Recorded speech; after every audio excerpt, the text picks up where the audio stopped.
Morning,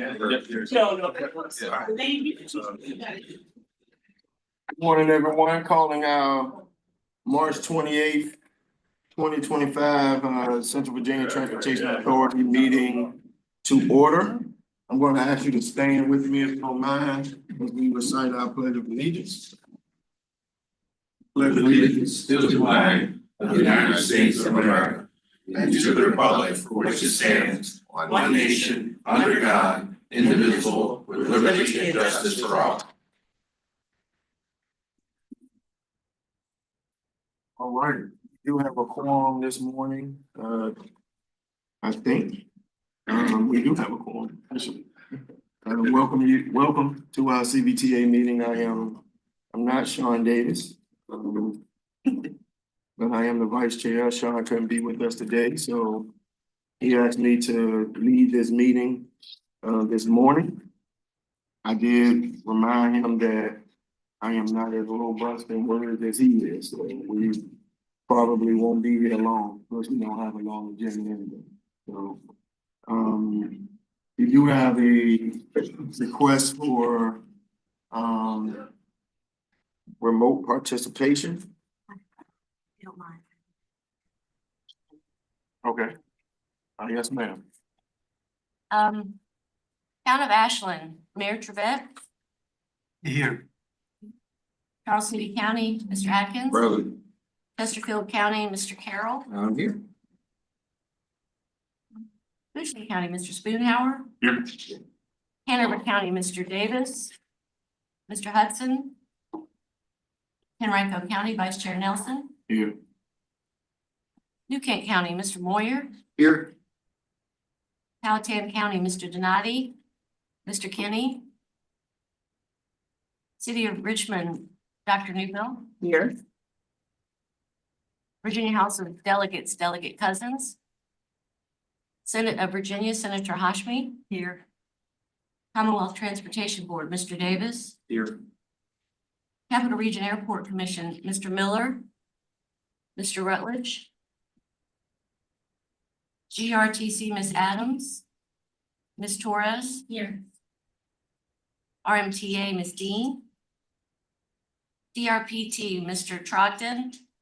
Ms. Dubinsky. Here. VDOT, Mr. Britch. Mr. Totten. Here. Mr. Riblett. Virginia Port Authority, Ms. Nelson. Here. Thank you. That concludes the roll call for attendance. We do have a quorum. All right, thank you. I have approved the request for one member to participate remotely. That's Ms. Nelson, Barbara Nelson. The reason is Ms. Nelson's principal residence is more than 60 miles from the meeting location. I now entertain a motion to confirm that. To move. Second. All right, motion been made and second that we include Ms. Nelson in her remote participation. All in favor, say aye. Aye. Any opposed? No opposition. Thank you. Are there any are there any amendments to the agenda? Hearing none, we'll move on. I do need we do need to approve our CVTA minutes from January 31st. Is there a motion from anyone who was here and a second from anyone who was here back in January? Motion to approve, I was here. Second. All right, moved in second. All in favor? Aye. Any opposed? Thank you. This is our open public comment period. I don't think I see any persons here who are from the public to speak, but we do want to give the opportunity. Is there anyone here? Do we take online speakers as well? We do, but we have not received any Okay, requests. all right. Is there anyone here this morning who would like to speak on the open comment public period? Seeing no one, we will move on. I do not have a chairman's report, and so I'm going to move to Mr. Parson for executive director report. Thank you, Mr. Chair. I actually do not have anything to report at this evening. It is gonna be a short meeting. Yeah. All right, Good job. my kind of leads. Action items. We do have two things, and so One is authorization to advertise a public hearing for April the 25th, 2025 for the fiscal year 26 CVTA administrative and operating budget. Mr. Parsons. Yes, sir.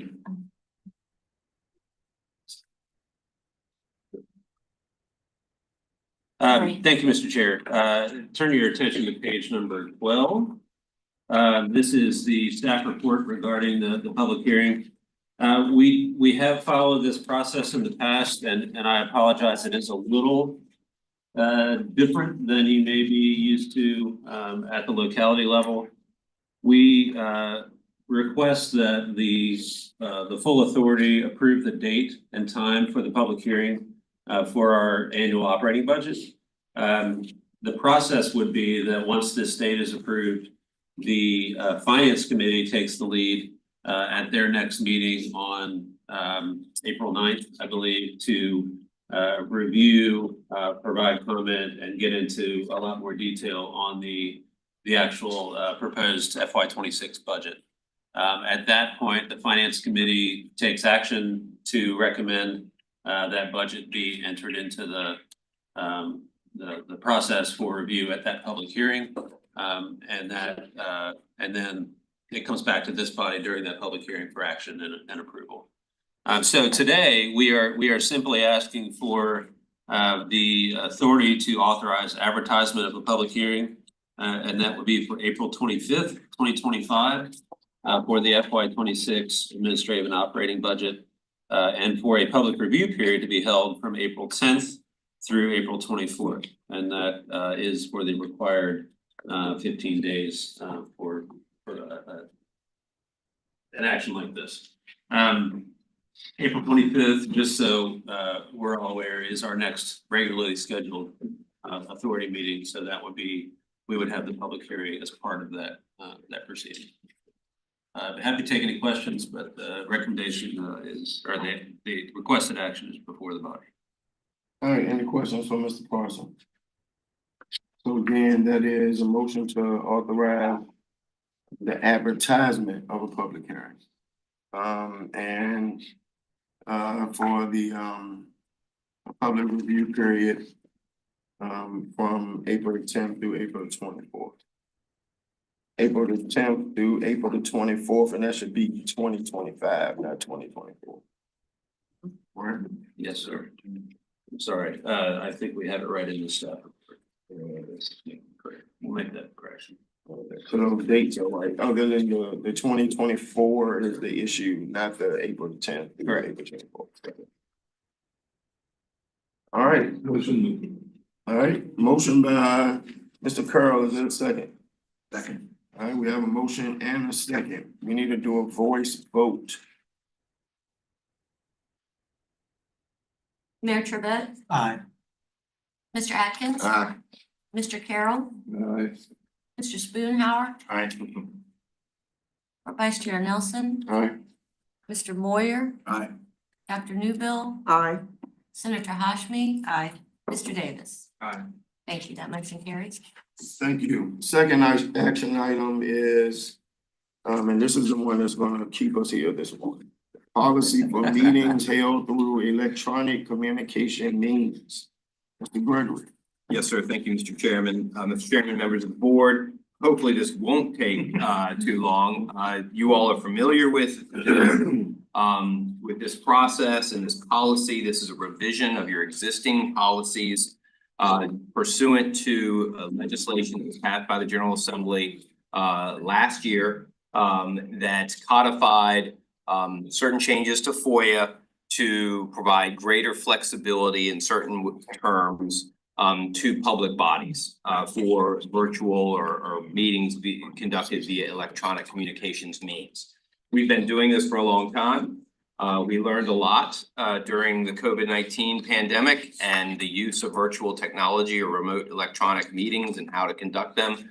And these policies simply mimic or mirror the state law changes that went into effect last July.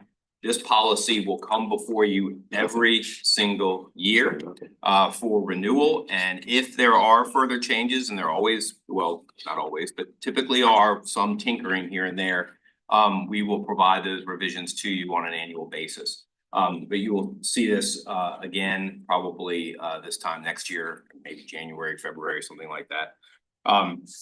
If you would like to walk through those changes, I'm happy to explain them to you, but but prior to this, you had two separate policies, one for virtual meetings where there was a declaration of an emergency, and then another policy to provide for certain members to participate via electronic communications means from remote locations like Ms. Nelson is doing today.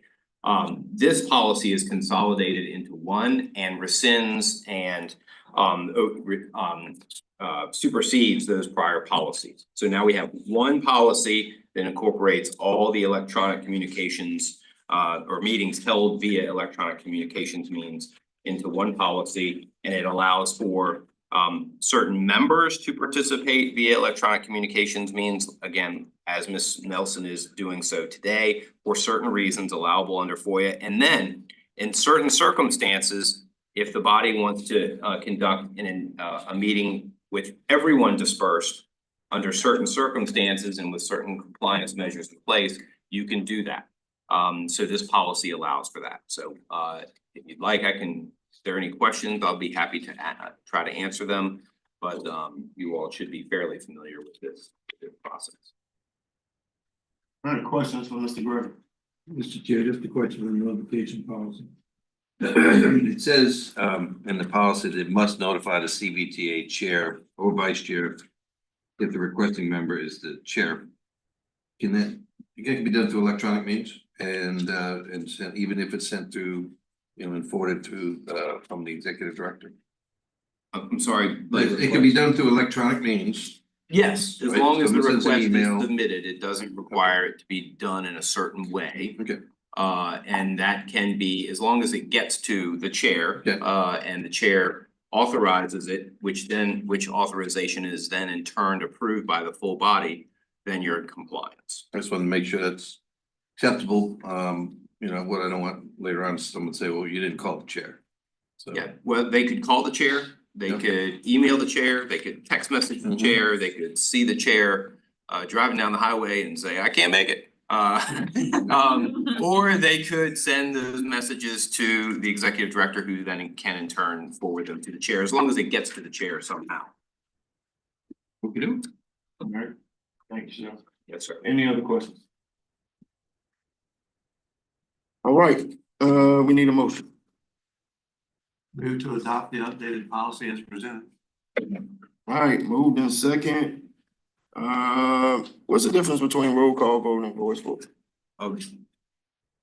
Well, a voice vote is typically understood to be just when you solicit the vote. Oh, So so, all in favor, aye. so we But didn't, when you do a roll call vote, it's what Yeah. Ms. Scott. so I added a minute to the meeting. Because we didn't need to do a roll call last time, now we need to do it, so I apologize. 2 minutes. This is a roll call vote. So no one, what, you guys should have just said, hey, Nelson is a vote. It's all good. All right, this is a roll call vote, I'm sorry. Mayor Trivette, Aye. Mr. Atkins, All right. Mr. Carroll, Aye. Mr. Spoonhour, Aye. Vice Chair Nelson, All right. Mr. Moyer, Aye. Dr. Newbill, Aye. Senator Hashmi. Aye. Mr. Davis. Aye. Thank you. That motion carries as well. All right, thank you. Under reports, we didn't have a finance committee meeting last month. I don't We think. did not, so I'll give you 9.5 minutes back. Okay, all right. 8.5 minutes ahead. Under 1B though, we do have financial activities and investment reports. So Mr. Carson. Yes, sir. Thank you very much. This is page 18 in your packet. As you recall, so this is our regular update on tax collections and allocations, the green table. I would like to note that it does follow the updated format. You can see at the bottom, we are also now tracking allocations to the working capital reserve and additional interest income that is being added to that. You can see at the bottom, again, our required amount to our goal for the working capital reserve is 18 million. And we are already currently at 12.3. So we're making great progress on building up to that. with the interest income that has been collected so far this year. And that information, if you wanted to see monthly, is the bottom, it's included in the grouping under the regional fund, the bottom group on the table. You can see interest income for each month. So we're actually, we're ahead of schedule in terms of the working capital reserve. And then just to highlight the receipt of taxes, and outflows, you can see that at the top of the table. It's actually for the November tax activity. There was an uptick in all areas for receipts as well as disbursements. And I would expect that we will see patterns similar to what we saw in FY 24 for the remainder of this fiscal year as well. If there are no questions on that, the investment report is on the following page, on page 19, for the month of February. Again, the interest earnings for FY 25 are doing well. If you look at the comparisons at the bottom of the page on page 19 to previous fiscal years, we are still in advance of FY 24 by just under $1 million, and continue to watch these assets continue to grow. We are again in regular communication with our fiscal agent in Chesterfield County to make sure that the portfolio is doing what it's supposed to as much as possible, and we'll continue making those short-term investments as has been our pattern over the last few years, to make sure that the CVTA portfolio is performing as well as possible, and we're still able to be flexible when project needs arise and those funds need to be committed to implementation. So, Mr. Chair, that's a quick overview of the report for this month. I'd be happy to take any questions. Thank you, sir. Any questions from the person? All right, hearing none. TAC report, TAC committee update. I'm sorry, Ms. Smith. Good morning, everyone. Good morning. TAC met on March 10th. One of the items was at the request of the Finance Committee, the TAC reviewed the discussion points regarding access to the CVTA working capital reserve. The TAC didn't have issues with the interpretation of the policy as detailed in the discussion points, but is recommending review by the Finance Director working group. We also talked about candidate projects to be funded with the $5 million in interest earnings that was set aside. We've requested additional information and we'll continue that discussion in April. Chet went over the responsibilities of TAC related to future bond issuance, which primarily is focusing on identifying candidate bond projects, their timelines, estimates, and other revenue sources for those candidates. The last item on the agenda was discussion about the quarterly status reports for regionally funded projects. And that's a requirement of the standard project agreements. Chet is developing a form that'll make it easier for localities to submit those reports. And that's all I have. Do you have any questions? I don't. Colleagues, do you have any questions? All right, thank you. I mean, that's such a stellar report. Thank you. Under other business, we don't have RBA or TPO report. Tell me your name, sir. I'm sorry. Mr. Winfrey. Google. Yep. Yes. Sorry, I'm late. I'm sorry that you had to drive all the way from Google. Well, I was on the way stuck in traffic, so, you know. Yeah, you and Ms. Dean, welcome. Do we have any member comments? Yes, ma'am. Yes, sir. Thank you. I just wanted to take the time, since I have the opportunity to be here once again, to say thank you to this board and the authority staff for all that you are doing to support the city of Richmond.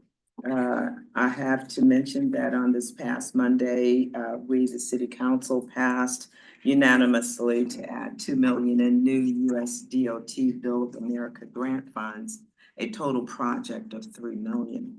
Now, the importance of this grant is that the city will have national and local experts look at assets in the downtown core and determine the best scenario that supports transit-oriented development in the new downtown transfer center.